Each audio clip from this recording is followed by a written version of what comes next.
क्या हुआ जवेरिया, हमारी शहजादी का पेट भर गया?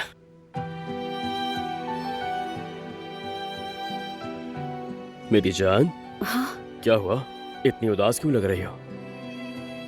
वो 2 दिन से मैं दिलान को ठीक से फीड नहीं करवा पा रही। मुझे लगता है कि उसका ठीक से पेट नहीं भर पा रहा है, कहीं वो भूखी ही न रह जाए। अरे यार, अच्छा हम क्या उसे कुछ और दे सकते हैं कि जिससे उसकी भूख मिट जाए? बच्चों के लिए और भी तो बहुत कुछ होता है ना। नहीं मेरी जान, चंद हफ्तों के बच्चे को नहीं दिया जाता। तो फिर हम क्या करें बताओ?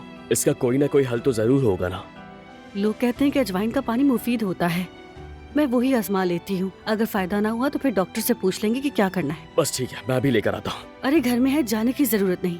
नहीं नहीं जवेरिया, घर में रखा हुआ खराब हो चुका होगा, काफी टाइम हो चुका है। मैं बस यूं गया और यूं आया, ताज़ा मिल जाएगा ना। बस आ रहा हूँ मेरी जान। ठीक है जवेरिया।